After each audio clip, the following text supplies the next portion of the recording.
ओम नमः सिद्धेभ्यः। जीवमजीवम दव्वं जिणवरवसहेण जीर्णनिदिग्धं देविन्दविन्दवन्दं वन्दे तं सर्वदा शिरसा। बोलिए श्री खजराचंद्र प्रभु भगवान की जय। आचार्य श्री नेमिचंद्र सिद्धांती देव की जय। हम सभी बड़े सौभाग्यशाली हैं जो हमें आचार्य नेमिचंद्र सिद्धांती देव का महान ग्रंथ द्रव्य संग्रह के अध्ययन का अवसर मिल रहा है। यह ग्रंथ निश्चित रूप से जैन धर्म और दर्शन में प्रवेश करने के लिए एक प्रवेश द्वार के समान है। आज हम गाथा क्रमांक 45 पर पहुंच चुके हैं। इस गाथा में सम्यक चारित्र का क्या स्वरूप है, व्यवहार नय की दृष्टि से यह स्पष्ट किया जाएगा। परिभाषा बड़ी सरल है और समझने लायक है। सम्यक चारित्र को हम अपने जीवन में अंगीकार करें, ऐसी भावना भी हमारी बननी चाहिए। चलिए प्रारंभ करते हैं। गाथा क्रमांक 45 उच्चारण। असुहादो, असुहादो, विणिवित्ति, विणिवित्ति, आधा ता पूरा ता, सभी जगह छोटी ई की मात्रा है लेकिन ता में बड़ी ई की मात्रा है। विणिवित्ति, सुहे, सुहे पवित्ति, यहां पर भी आधा ता पूरा ता, पवित्ति। च, च, जान, जान, चारित्तम, चारित्तम, वद, समिधि, समिधि, गुत्ति, गुत्ति, रूवम, रा में बड़े ऊ की मात्रा, वद समिधि गुत्ति रूवम। व्यवहारणया, व्यवहारणया, दु, जिणभणीयम, जिणभणीयम।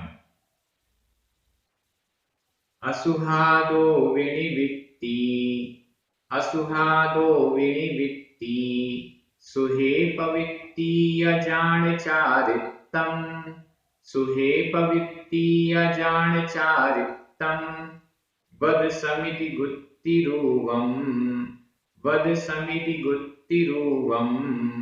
व्यवहारणया दुजिणभणीयम, व्यवहारणया दुजिणभणीयम। गाथा बहुत अच्छी है और व्यवहारणया, व्यवहार नय की दृष्टि से, चारित्तम, दूसरे चरण के अंत में चारित्तम, चारित्र, सम्यक चारित्र क्या होता है, व्यवहार नया, व्यवहार नय की दृष्टि से यहां पर एकदम स्पष्ट किया गया है। देखते हैं। असुहादो विणिवित्ति, सुहे पवित्ति, य का मतलब और, दो चीजें यहां पर आ रही हैं। चारित्र किसे कह रहे हैं, दो चीजें आ रही हैं जिसे यानी और से जोड़ा गया है। पहली है असुहादो विणिवित्ति और दूसरी है सुहे पवित्ति।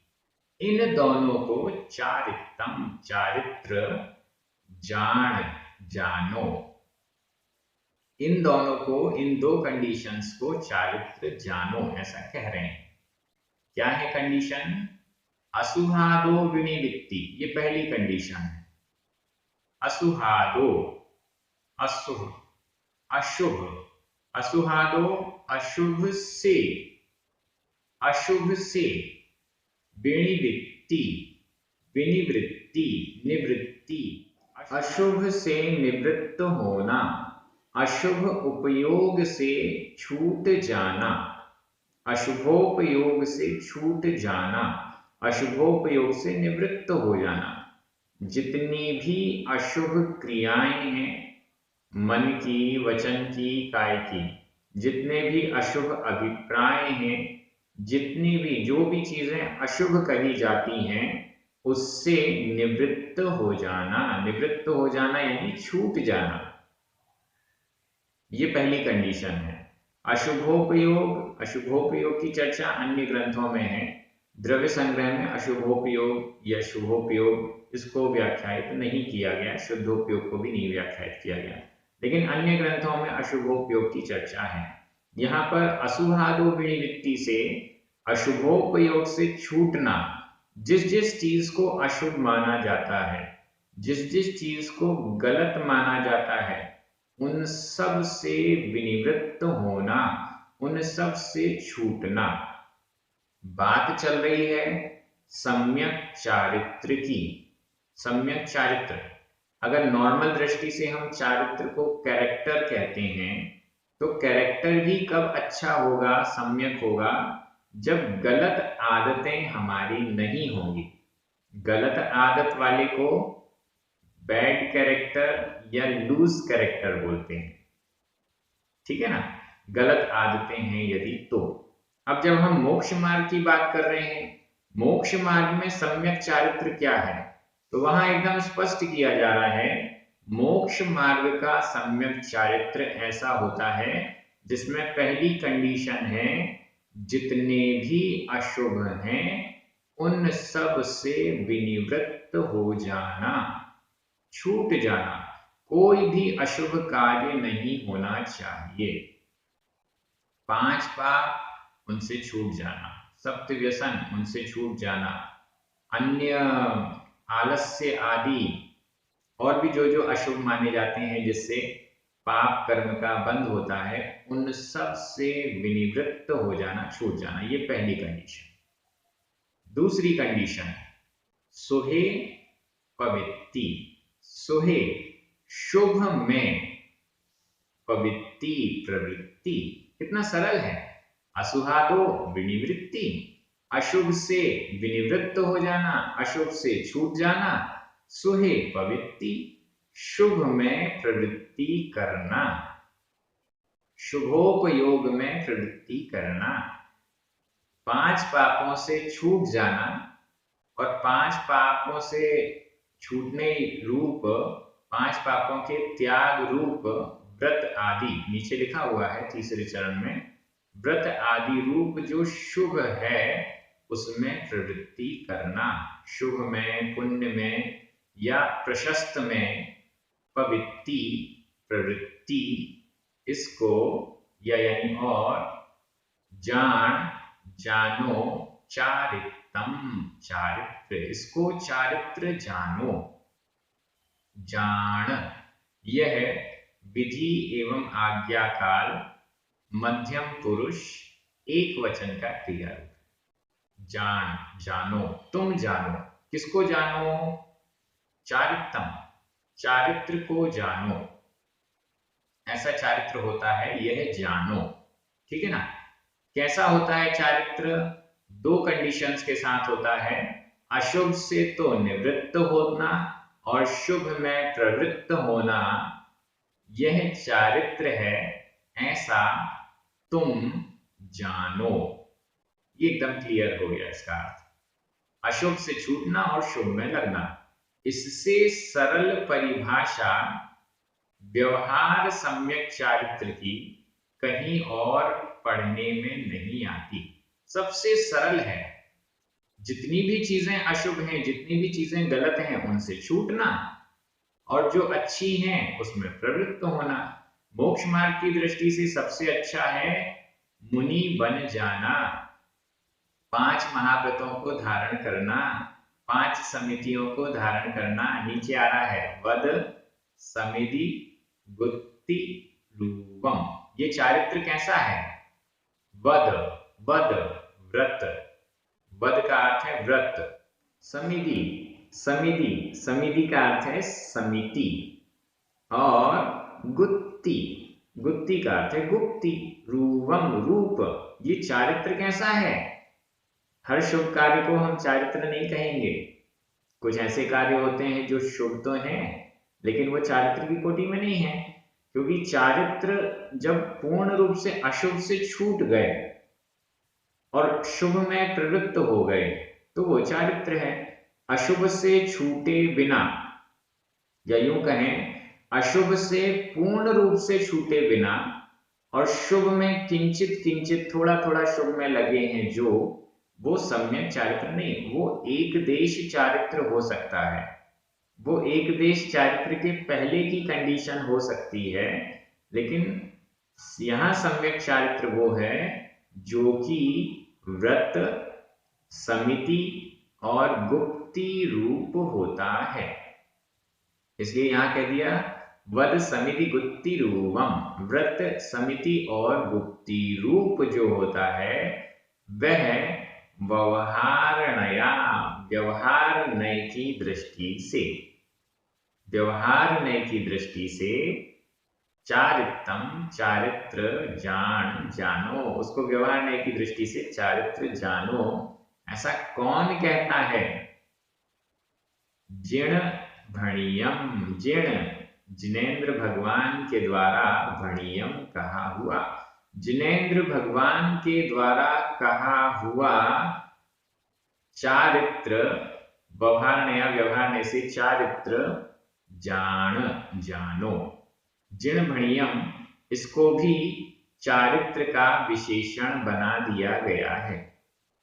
जिण जिनेन्द्र भगवान के द्वारा भणियम कहा हुआ, जिनेन्द्र भगवान के द्वारा कहा हुआ यह चारित्र है, इसको ऐसा जानो, जानना चाहिए। यहां पर भणियम यह भूतकालिक कृदंत का प्रयोग है, इसमें क्रिया है भण, भण का मतलब होता है कहना, भूतकालिक कृदंत का या प्रत्यय लगा हुआ है और फिर इसको विशेषण के रूप में चारित्र की तरह ही विभक्ति आदि लगा दी गई है।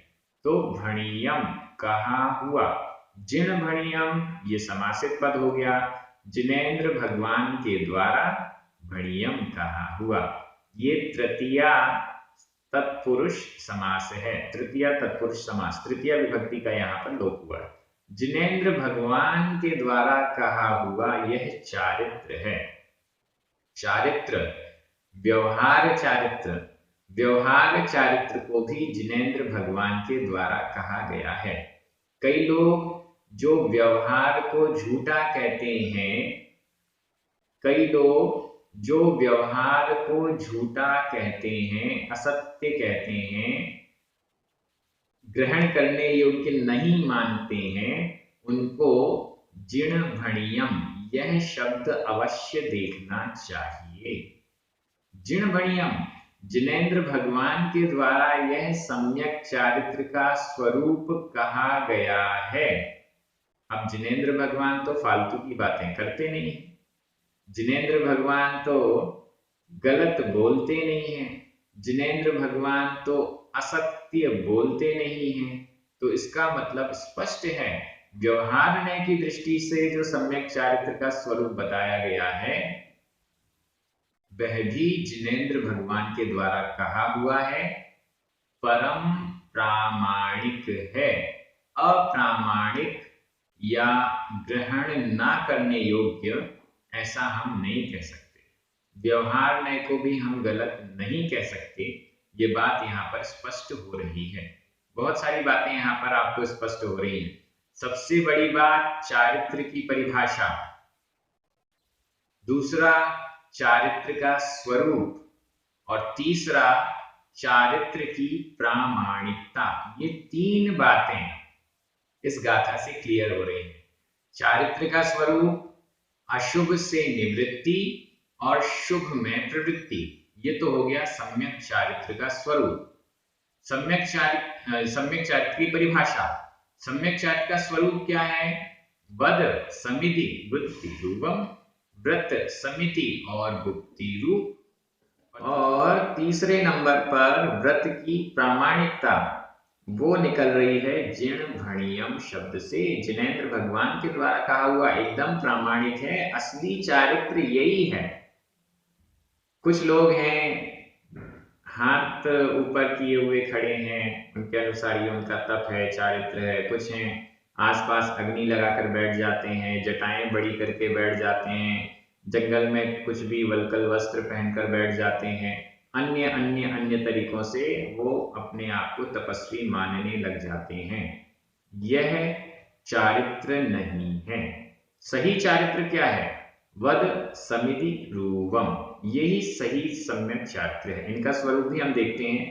यहाँ पर शब्द सारे लगभग आपको क्लियर हो चुके हैं, कोई भी शब्द ऐसा नहीं है। दु यहाँ पर लिखा हुआ है, दु यह अव्यय है, इसका अर्थ निश्चय ही, निश्चित रूप से, ऐसा इसका अर्थ हो जाएगा। निश्चित रूप से यह ही चारित्रम चारित्र है, इसको ऐसा जानो, ये इसका अर्थ हो जाएगा।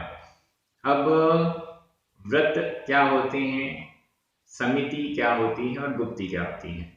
5 पापों के त्याग को व्रत कहते हैं। पहले भी चर्चा आ चुकी है, जब हमने संवर और निर्जरा की चर्चा की थी तो संवर में ये व्रत समिति आदि आए थे। व्रत किसे कहते हैं, 5 पापों के त्याग को व्रत कहते हैं। जब इन 5 पापों का एक देश रूप से त्याग किया जाता है तो वह अणुव्रत कहलाता है। अणुव्रत जो कि श्रावकों की दृष्टि से है, गृहस्थ श्रावक अणुव्रतों का पालन करते हैं। हम सभी घर बैठे बैठे भी गृहस्थी का त्याग किए बिना भी अणुव्रतों का पालन कर सकते हैं। यह एक देश चारित्र कहलाता है, अणुव्रत। इसके अलावा जब पूर्ण रूप से 5 पापों का त्याग किया जाता है तो वह महाव्रत कहलाता है। यहाँ पर जो सम्यक चारित्र है वह एक देश चारित्र की चर्चा नहीं कर रहा है, सकल चारित्र की चर्चा कर रहा है। जो 6ठे 7वें गुण स्थान वाले मुनिराज हैं उनकी चर्चा यहाँ पर हो रही है। इसके नीचे 5वें गुण स्थान वाला देशव्रती श्रावक, इससे नीचे 4थे गुण स्थान वाला अव्रती सम्यक दृष्टि, इसकी चर्चा यहाँ पर नहीं है। मोक्ष मार्ग सम्यक चारित्र 6वें गुण स्थान से प्रारंभ होता है। 6वें 7वें गुण स्थान वाले जो मुनि हैं वो सम्यक चारित्र के धारक होते हैं, इससे ऊपर वाले भी वो सब हैं ही, तो ऐसा हमें समझना चाहिए। यहाँ पर व्रत हो गए, 5 पापों का त्याग, यह व्रत है। इसमें महाव्रतों का यहाँ पर वर्णन समझना चाहिए। समिति, 5 समितियां, 5 समितियां, ये समिति, इसकी चर्चा भी हमने की थी। 5 समितियां होती हैं। समिति का मतलब है व्रतों का पालन करने वाले जो मुनिराज हैं, जब वो प्रवृत्ति करते हैं, जब वो कोई क्रिया करते हैं तो उस क्रिया को करते समय वो कितना ध्यान रख रहे हैं उसको समिति कहते हैं। समिति से तात्पर्य है 5 समितियां हैं, ईर्या समिति, भाषा समिति, ऐषणा समिति, प्रतिष्ठापना समिति और आदान निक्षेपण समिति, ये 5 समितियां हैं। ईर्या समिति, चलते समय देखकर चलना, चलते समय सावधानी रखना, प्रवृत्तियों को करते समय सावधानी रखना, ये समिति है। ईर्या समिति, चलते समय देखकर चलना। मुनि महाराज विहार करते हैं, इधर से उधर कहीं भी जाना होता है तो वो अपने आगे की 4 हाथ बराबर लगभग की भूमि को देखते हुए चलते हैं। इसमें कोई जंतु, कीड़ा मकोड़ा, 2 3 4 5 इंद्रिय जीव तो नहीं है जिसके ऊपर अपन को पैर नहीं रखना है, वो मर जाएगा, ऐसा ध्यान रखते हुए, देखते हुए वो चलते हैं। यह ईर्या समिति है। दिन में विहार करते हैं, रात्रि में विहार नहीं करते, अंधेरे में विहार नहीं करते, डांस करते हुए विहार नहीं करते, पीछे उल्टा मुंह करके विहार नहीं करते, आंख बंद करके विहार नहीं करते, इत्यादि बहुत सारी बातें। ईर्या समिति। भाषा समिति, भाषा का मतलब जो बोलचाल है, कैसी भाषा होनी चाहिए, हितमित प्रिय होनी चाहिए, सबको अच्छी लगने वाली भाषा होनी चाहिए। कभी कभी कड़वे कड़वे इंजेक्शन भी लगाने पड़ते हैं, लेकिन फिर भी उसमें कुछ मिठाई मिक्स करके और फिर वो इंजेक्शन लगाएं, इस टाइप से, यह भाषा समिति है। इसके बाद ऐषणा समिति। ऐषणा यानी भोजन, भोजन संबंधी, आहार संबंधी। आहार ग्रहण कर रहे हैं उस समय क्या सावधानी रखनी, पड़गाहन विधि के साथ आहार ग्रहण करते हैं, अंतरायों का पालन करते हुए आहार ग्रहण करते हैं, योग्य आहार होना चाहिए, योग्य विधि होनी चाहिए, दिन में एक बार ग्रहण करना है, खड़े होकर आहार ग्रहण करना इत्यादि जो सारी व्यवस्थाएं आहार से संबंधित हैं वो ऐषणा समिति के अंतर्गत आती हैं।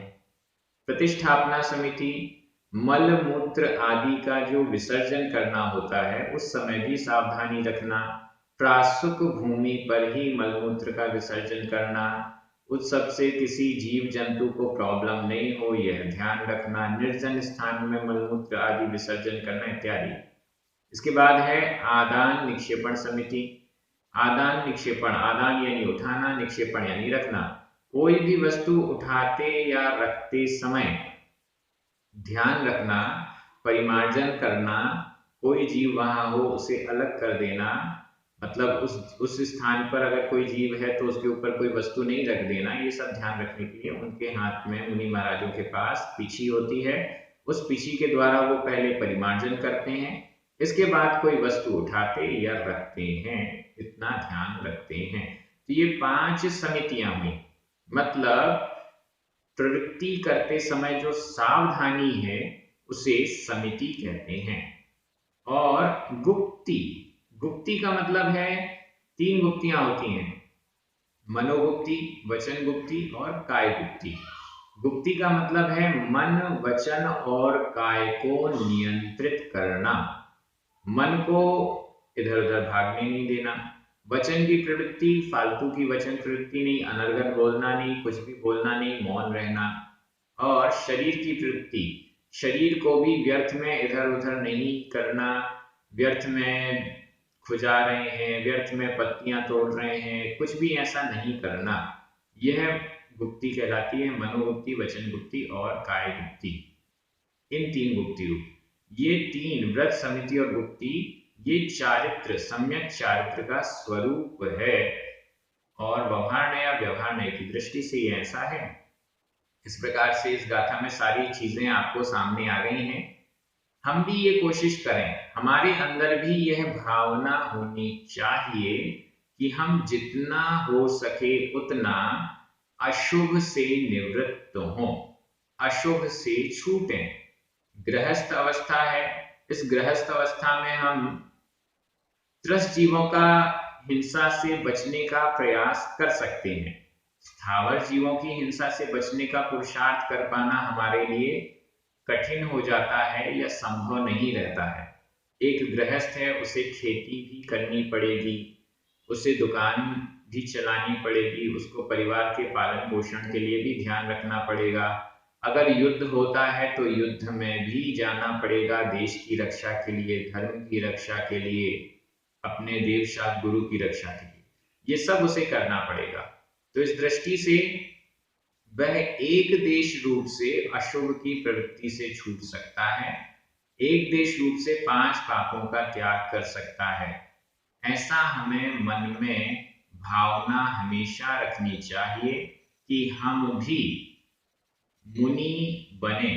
अगर मुनि नहीं बन पा रहे हैं, महाव्रती नहीं बन पा रहे हैं, तो एक देश व्रतों का पालन तो करें ही करें। जो 11 प्रतिमाओं के व्रत बताए गए उनको क्रमशः धारण करें, पहली दूसरी आदि प्रतिमाएं, धीरे धीरे अपने व्रतों को बढ़ाने का पुरुषार्थ करें। ये सब हमें इसमें अपना मनोभाव बनाना चाहिए और इसमें प्रवृत्ति आगे बढ़ानी चाहिए। हमारे स्वाध्याय का फल तभी माना जाएगा जब हम चारित्र की ओर अग्रसर होंगे। अब रिवीजन की दृष्टि से मैं अन्वय कर रहा हूं, आपके मन में हिंदी अर्थ चलना चाहिए। असुहादो विनिवित्ति य सुहे पवित्ति चारित्तम जान। यश को हम जान शब्द को एकदम लास्ट में भी ला सकते हैं और चारित्र को भी एकदम लास्ट में ला सकते हैं और बाकी सारे विशेषण पहले लगा सकते हैं। वद समिधि गुत्तिरूवम जिणभणीयम व्यवहारणया चारित्तम जान। ऐसा भी कर सकते हैं। अन्वय में ऊपर नीचे हो सकता है, इसमें कोई दिक्कत नहीं। मैं हिंदी अर्थ कर रहा हूं, आपकी नजर प्राकृत शब्दों पर जानी चाहिए। अशुभ से विनिवृत्त होना और शुभ में प्रवृत्ति होना व्रत, समिति और गुप्ती रूप जो जिनेंद्र भगवान के द्वारा कहा हुआ है, ऐसा व्यवहार नय की दृष्टि से चारित्र होता है, इसे तुम जानो। अब व्याकरण देख लीजिए। विभक्तियां। असुहादो पंचमी विभक्ति का एक वचन है। विणिवित्ति, पवित्ति, चारित्रम, वद समिति गुत्तिरूपम, जिनभणियम, ये सभी प्रथमा विभक्ति के एक वचन हैं। इसमें जो बड़ी ई वाले हैं, विणिवित्ति और पवित्ति, ये तो स्त्रीलिंग में है, और जिसमें अनुस्वार लगा हुआ है ये सब नपुंसकलिंग में है। सुहे सप्तमी विभक्ति का एक वचन है। य और दु ये दोनों ही अव्यय हैं, इनमें कोई विभक्ति नहीं होती। जान यह विधि एवं आज्ञाकाल मध्यम पुरुष एक वचन का क्रिया रूप है, इसका अर्थ है जानो। इसके अलावा व्यवहारणया यह भी पंचमी विभक्ति का एक वचन है, व्यवहार नय से। जिण भणियम में भणियम, भणियम यह भूतकालिक कृदंत का प्रयोग है। इस प्रकार से विभक्तियां भी क्लियर हो गई। आप सभी बहुत अच्छे से अध्ययन कर रहे हैं। प्राकृत भाषा की दृष्टि से द्रव्य संग्रह की गाथाओं के एक शब्द को समझने का प्रयास पुरुषार्थ कर रहे हैं। एक दूसरे को द्रव्य संग्रह के स्वाध्याय के लिए प्रेरित कर रहे हैं, ये बहुत अच्छी बात है। सभी को बहुत बहुत धन्यवाद। पुण्यार्जकों को विशेष धन्यवाद। सभी को जय जिनेंद्र। जिनवाणी माता की जय।